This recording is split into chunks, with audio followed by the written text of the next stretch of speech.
Hello, my name is Lindsay and I am one of the pharmacy interns here at Mass General Hospital. The purpose of this video is to provide you with an overview of helpful strategies to help manage your new transplant medications. We will be providing you with an individualized medication list or card that will keep you organized with the most up-to-date doses and medications. You must make sure to bring this list to all your appointments so that we can make changes in real time. You will have a strong community of medication resources that you can reach out to for assistance, including your transplant pharmacist, your transplant nurse coordinator, as well as your transplant doctor. The most important tool that you will have to organize your medications will be your medication list or your medication card. If you have not received your personal medication card yet, you will receive it in the next day or so after your transplant. You should review this medication list with your nurse every time they bring in your medications. On this medication list, you will find a lot of information. We will start with the top right corner. In the box in this corner, you will find your name and your medical record number. This is also where you will find the phone number to your specific transplant clinic. You will see key points such as bring this card to all clinic visits, don't take tacrolimus before labs, only use pill bottles for names of pills, and reminders to call clinics for refill questions or any requests. The medication grid is set up in 3 different sections.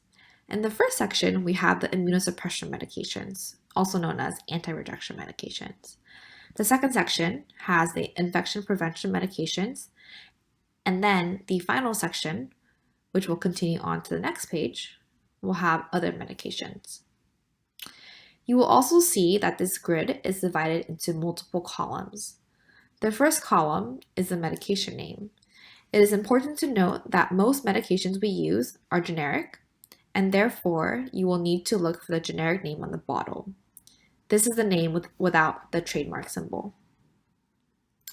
The second column is the purpose of the medication.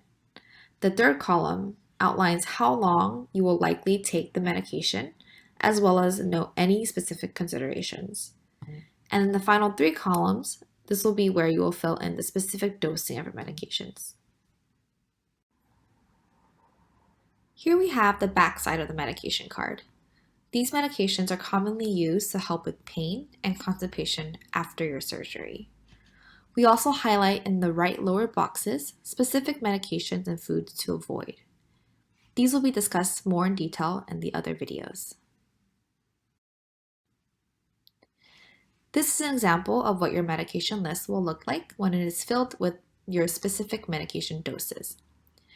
You want to always be sure to write in pencil on the medication card to allow for doses to be changed on the card. Because you will have a whole new set of medications and a medication routine, we want to make sure you are best prepared and organized. We also want to be sure that you are able to take your medications at consistent times after your transplant.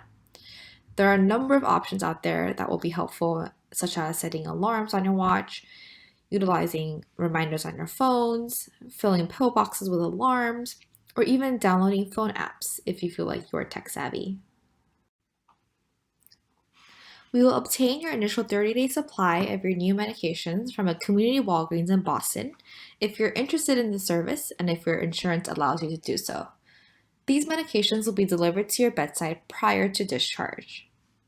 And in addition to your medications, you will also be receiving a wellness kit that includes a new pill box, blood pressure cuff, and thermometer. Walgreens will also be calling you prior to discharge to review your medications with you, as well as obtain payment for any copays. Please be sure to have a credit card available. And lastly, the transplant pharmacist will do the final medication education session with you prior to discharge.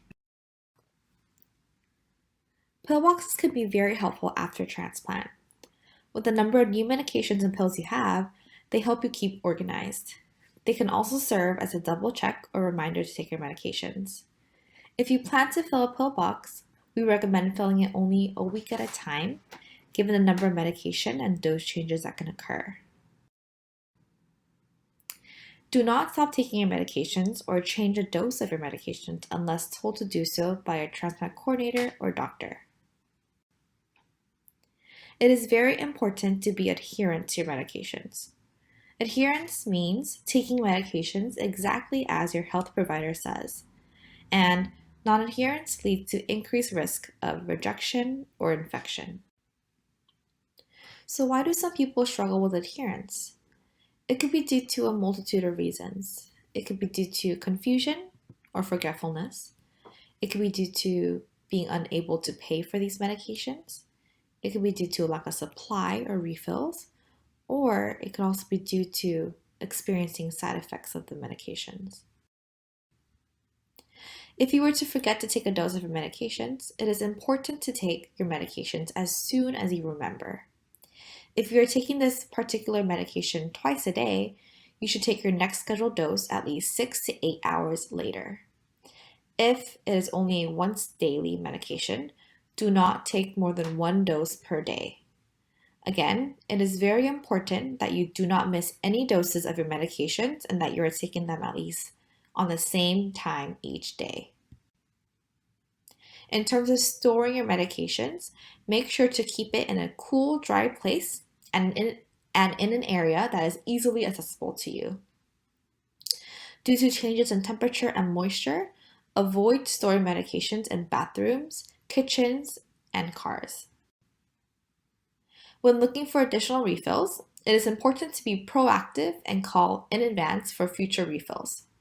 We recommend obtaining your refills from a pharmacy around 7 days in advance to avoid running out of your medications. If you are on your last refill of a medication or it runs out, call the transplant center or send a gateway message during office hours if possible.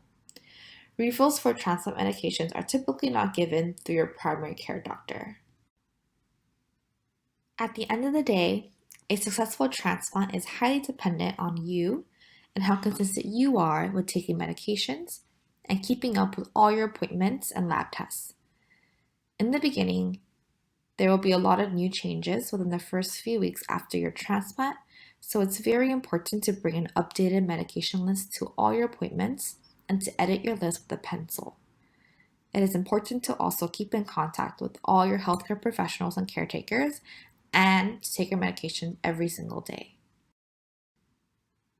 The main take-home message is that you should have a list of important numbers handy at all times to keep an up-to-date medication list, as well as calling for medication refills 1 week before you run out of your medications. And as always, if you have any other questions, feel free to reach out to our team or check out our latest news and events from our transplant center from this website. Thank you.